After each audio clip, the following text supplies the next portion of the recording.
সরাসরি ঘরে ঢুকছে। তখন আমি বলছি, আরে আপনি ঘরে আসেন, মাইসে দেখলে কি বলবো? কই মাইসে কি কইতো কইতে থাকো, তোর আমি বিয়া করবো, মাইসে কি করবো? মাইসে দেখলে না বিয়া পড়াই দেবে, আর বেশি তো আর কিছু করতে পারবো না। এইভাবেই মানে ওই দিনকাই তার সাথে আমার মিলামিশা হয়। সে এইভাবে আমার বাসাতে ফার্স্ট মিলামিশা আমার বাসাতে এইভাবে হয়। তারপরে সে মাইমাসিং আমার বাসাতে আমার গালের মধ্যে একটা থাপড় দিছে।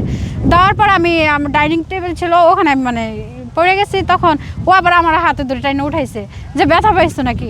আচ্ছা শোনেন, আপনি যেরকমভাবে আমার ঘরে এসে আপনি আমার গায়ে হাত তুলছেন, আমার শাসন করতেছেন, এটা কীরকম হয়ে গেল না ভাইয়া? কয় দেখ তোর যদি না পাই তোর একটা মাইরালাম। এই কথা কয়ে একটা গলার মধ্যে চাইপা ধরছে যে তুই কি 8-10টা ছেলের মতো পাইছস, তোর আমি বিয়া করবো, তোর কি এটা বিশ্বাস হয় না? এইভাবে সে যে আমার মারছে, আমি অ্যাকচুয়ালি মানে কান্নাকাটি করতেছি, এইভাবে সে আমার বুঝায়া টুজায়া মানে দুজনের মাধ্যমে পরে একটা মিলামিশা হয়। আসলে আমি আর্থিকভাবে একটু ক্ষতি মানে ঋণগ্রস্ত ছিলাম। তখন আমার একটু মানে টাকার দরকার। তখন আমি এনজিও পপি সমিতি মানে পপি এনজিও থেকে আমি 50,000 টাকা লোন উঠাই। তো লোন উঠাইবার ক্ষেত্রে মশুরের সাথে আমার পরিচিত, ও ওই জায়গার মাঠকর্মী ছিল। তো ওর কাছ থেকে আমার লোনটা নিতে হয়েছে। তো লোন নেওয়ার পরে তার সাথে মানে আমার সম্পর্ক ছিল। তো ওখানে সে আমাকে যে লোন দেবে, সে আমাকে অ্যাড্রেস জানতে চাইছে যে তোমার কি আসলে স্বামী আছে কি না, বা তুমি কিস্তি কিভাবে চালাবা। তখন তাকে আমি বলছি যে দেখেন আমার স্বামী নাই, ডিভোর্স হয়ে গেছে, আমি নিজে কর্ম করে খাই। তখন সে আমাকে বলছে কি কাজ করো তুমি? আমি বলছি আমি টেলারি কাজ করি, পাশাপাশি কাপড়ের বিজনেস করি। তো এগুলা সে যাই না শুন না, তারপরে কিন্তু তার ম্যানেজার সে জানছে, যাই না শুন না পরে কিন্তু আমাকে কিস্তি দিছে। কিস্তি দেওয়ার পরে এই 2-3 দিন পর থেকে পরে মশুরে আমারে ফোন দেয় যে আপু ভালো আছেন, কি আসে বিষয় এইভাবে। পরে আমি বলছে ভাই কি সমস্যা, আপনি কি কিছু বলতে চান? আপু আপনার আমার খুব ভালো লাগছে, আমি বিয়ে করতে চাই, যেহেতু আপনার স্বামী নেই। পরে বলছে না ভাই, আমি আপাতত এই বিষয় নিয়ে ভাবতেছেন, আমার একটা মেয়ে আছে, আমার ভবিষ্যতে চিন্তা করতেছি। ভবিষ্যতে একটা মেয়ের জীবনে যদি স্বামী না থাকে, এই জীবনের তো কোনো দাম নাই। পরে বলছে আপনি কি বিয়ে করেন নাই? আমি মশুরকে প্রশ্ন করছি আপনি কি বিয়ে করেন নাই? মশুরে বলে যে না আমি বিয়ে করি না, আমি সিঙ্গেল আনমেরিড। পরে বলছে আপনি আনমেরিড একটা ছেলে হয়ে আমি বিবাহিত মেয়ে, আপনি আমাকে বিয়ে করবেন, এটা আমার বিশ্বাস হয় না। আজকাল ছেলেরা তো বিয়ের প্রলোভন দেখায়া তারপর একটা মেয়ের শারীরিকভাবে ইউজ করে তো চলে যায়। তখন বলে যে আসলে আমি 8-10টা ছেলের মতো না, তুমি আমাকে বিশ্বাস করে দেখতে পারো। আর তোমার লাইফে যাদের সাথে পরিচয় হয়েছে তারা হয়তো বিশ্বাসঘাতকতা ছিল, এর জন্য তুমি আমারও এরকম ভাবতেছো। আমি এরকম না, আমি সব কিছু জানি শুনেই মূলত তোমার অসহতা দেখে তোমাকে আমি বিয়ে করতে চাই। পরে বলছে আচ্ছা ঠিক আছে। পরে আমিও বলছি আচ্ছা ঠিক আছে, আপনি যদি আমাকে বিয়ে করবেন তাহলে আপনি ফ্যামিলির নাম্বার দেন। ফ্যামিলির নাম্বার দেবো, ঠিক আছে, কয়েকটা দিন যাক। আচ্ছা ঠিক আছে, তাহলে দেখা যাবে না, কয়েকদিন যাক, আপনার সাথে সম্পর্ক করা যায় কিনা আমি ওটা ভাইবে নিই। এইভাবে সে মনে করেন কিস্তিতে আসতো যাইতো, আমার একাধিক ফোন দিত, রাত্রে ফোন দিত, দিনে ফোন দিত, কিস্তির ফাঁকে ফোন দিত। এইভাবেই মূলত সে আমার একটা মানে বিশ্বাসের যোগ্যতা করে নিয়ে তারপর সে আমার বিয়ের ফালায়। তারপরে আমি তারে ব্লক করে দিতাম অনেকবারই, তার বিশ্বাস করতাম না, মানে সে যে আমার বিয়ে করবে এটা আমি কোনোভাবেই বিশ্বাস আসতো না আমার মনে। তখন সে কী করলো, ও আমার বাসায় গেছে। আমি নাম্বার থেকে মানে সব অপশন থেকে আমি ওরে মানে ব্লক করে দিয়েছি। তখন সে আমার বাসায় গেছে, যাই বলতেছে যে মনি তুমি আমার নাম্বার কেন ব্লক করছো? তোমার আমি অনেক নাম্বার দিয়ে ট্রাই করতেছি, আমি তোমার সাথে যোগাযোগ করতে পারতেছি না, অক্ষণের মধ্যে তুমি নাম্বার ব্লক লিস্ট থেকে ছোটাবা। পরে আমি বলছি অক্ষণের মধ্যে ছোটাবো না, আমি আপনার সাথে সম্পর্ক রাখতে চাইতেছি না। কয় না, তোমার আমি ভালোবাসি, তোমার আমি বিয়ে করবো, অক্ষণেই লাগে বিয়ে করবো, কিন্তু তুমি নাম্বার ছোটাও। পরে বলছে অক্ষণেই বিয়ে করবেন মানে আপনি পরিবারের সাথে আগে আমার যোগাযোগ করান, তাহলে আপনার প্রতি আমার বিশ্বাস। পরে এক কথায় দুই কথায় মানে তর্ক বিতর্কের মধ্যে সে আমার একটা থাবড় দিছে আমার ঘরের, হ্যাঁ আমার বাসাতে আমার গালের মধ্যে একটা থাবড় দিছে। দেওয়ার পর আমি আমার ডাইনিং টেবিল ছিল ওখানে আমি মানে পড়ে গেছি। তখন ও আবার আমার হাতে ধরে টাইনে উঠাইছে যে ব্যথা পাইছো নাকি।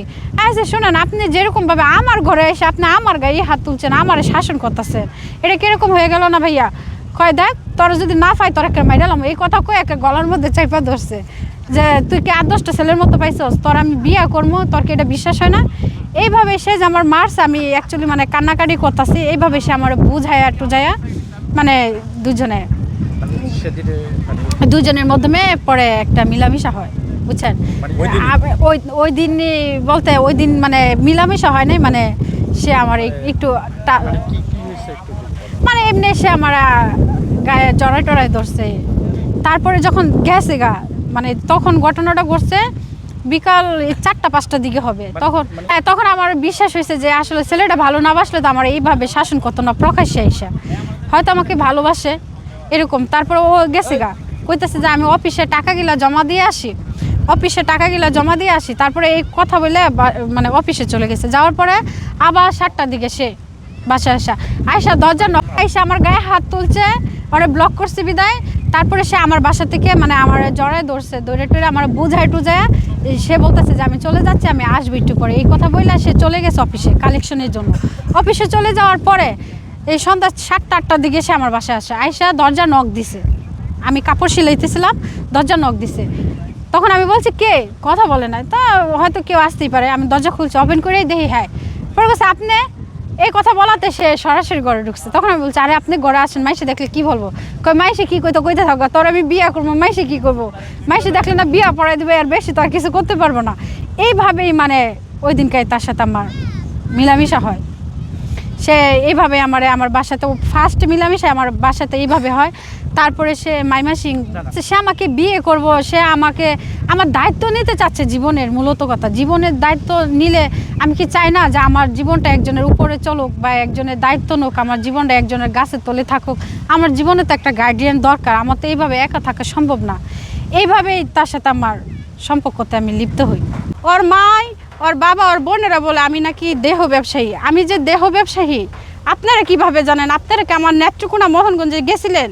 আমি যে দেহ ব্যবসায়ী করি আপনারা কিভাবে জানেন? আপনারা কি আমার সাথে দেহ ব্যবসাতে গেছিলেন?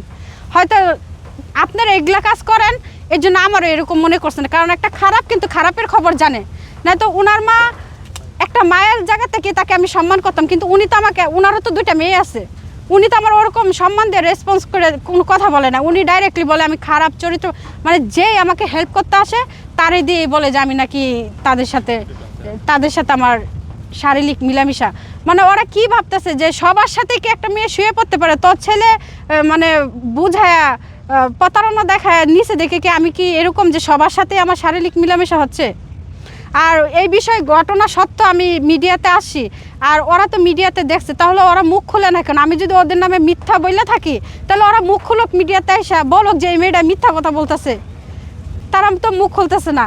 আর অনেকেই মানে ভিউ পাওয়ার জন্য অনেকে অনেক রকমের কথা বলতেছে যে এই মেয়েটার এই ধরনের কাজ করে বা প্রতারণা একটা চক্র। আসলে এরকম না।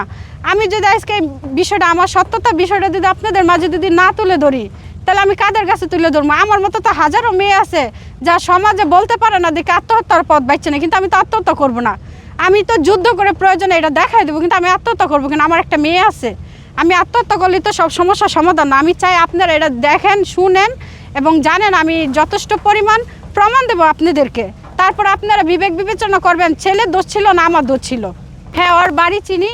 ও যদি আমার স্বীকৃতি না দেয় তাহলে আমি ওর বাড়িতে উঠবো, আপনারাও থাকবেন। হ্যাঁ, আপনাদের সহযোগিতা চাই, আমি ওর বাড়িতে উঠবো, ও আমাকে বিয়ে করুক, আমি চাই এটা। বলতে ওর বাবা মা, ওর বোন জামাই আছে কামাল, আজাহার, ওর 2টা বোন আছে লিমা আর সুমাইয়া। ওরার জন্যই মূলত মশুরে মানে আরও বিভ্রান্ত সৃষ্টি হইতেছে। মশুরে গত 2 দিন আগেও আমার মানে ফোন দিয়ে বলছে যে তুমি অন্য কোথাও কারোর সাথে সম্পর্ক করো না, আমি তোমাকে বিয়ে করবো। আর তুমি যদি আমার স্যার অন্য কারোর সাথে কথা বলো তাহলে কিন্তু তুমি আমার মরা মুখ দেখবা, তোমার মেয়ের মরা মুখ দেখবা। আচ্ছা, সে যদি আমাকে ভালো না এই বাসে, মামলাতে যা হয়তো আমি তাই মাইনে নিতাম, কিন্তু যাবি না বাইরে আবার পরেও কিন্তু সে আমাকে বিয়ের আশ্বাসে দিতেছে। তাই এখন আমি কি করব? মানে ওর বাসাতে আমার সরাসরি ওটা হয় নাই, কিন্তু ওরা যেই পরিস্থিতি শুরু করছে আর মিডিয়াতে যেহেতু বিষয়টা জানাজানি হয়েছে, এখন আমার এলাকাতে সামাজিকভাবে সমাজে মুখ দেখাইতে আমার খুবই হচ্ছে। এখন আমি মূলত কথা রাস্তায় ধরতে গেলে ঘুরতেছি, আমি কোথাও মুখ দেখাইতে পারতেছি না। চলো, প্রবাসীদের উদ্দেশ্যে একটা কথাই বলা আছে যে তো ওনারা দেশ ছেড়ে বিদেশ থাকে, এটাই একটা মূলত কষ্টের ব্যাপার। আর প্রবাসীদের কাছে বিচার দিলে ওনারা কিন্তু ন্যায় বিচারটাই কিন্তু প্রতিবাদ করে অনলাইন সোশ্যাল মিডিয়াতে আইসা। তো অনেকে সবাই যে আমাকে নিয়ে যে খারাপ সমালোচনা করতেছে এরকম না, অনেকে কিন্তু প্রতিবাদও করতেছে যে কিছু কিছু মেয়েদেরকে কিন্তু কিছু কিছু আনমেরিড ছেলেরা বিবাহিত, মনে করেন আমার স্বামী নাই, এরকম মেয়ে দেখা কিন্তু তারা টার্গেট করে কিন্তু বাস করে যে ওদেরকে কয়েকদিন ইউজ করে ছাইড়া দিলে তখন সমাজে এমনিই দূষিতা বানান যাবে যে জামাই নাই, ওদের কাজে এটাই, ব্যবসায়ীটা। তো ওরা কিন্তু এরকমই করে। তা আমি চাই প্রবাসী ভাইয়েরা আপনারা এই বিষয়টি দেখেন। আপনারা মানে আপনাদেরও তো আমি বোন হতে পারি কারো, আপনার এই বিষয়টা দেখেন। আর আমি অনেক প্রমাণ তুলে ধরতেছি। হ্যাঁ, আমার কথা যাই হয়েছে, দুইজনের সমঝোতার ভিতরে যদি হয়ে থাকে, কিন্তু সে তো আমাকে ভালোবাসতো, আমিও ভালোবাসতাম, কিন্তু সে তার বিশ্বাসঘাতক করতেছে আমার সাথে, আমি তো ওর সাথে বিশ্বাসঘাতকতা করতেছি না। হাজারো প্রবাসী আমার পাশে থাকুক, বোন হিসাবেই থাকুক, আর আমিও তাদের পাশে মানে বোন হিসাবে থাকবো, ওর আমার ভাই হিসাবে থাকুক। আর আমার জীবনে মানে যা করছে আমি মশুরকে চাই শেষ, মানে আমার শেষ নিঃশ্বাসটুকের মধ্যে মশুরের নামেই থাকবে। আমি মশুরকে ছাড়া দ্বিতীয় কোনো চিন্তা ভাবনা করতেছি না। আমি যদি বিয়ে করে মশুরকে করবো, আর যদি বিয়ে না করি সারা জীবন একা থাকবো, কিন্তু মশুরকে ছাড়া আমার কোনো দ্বিতীয় কোনো কল্পনা নাই। যাকে ভালোবাসি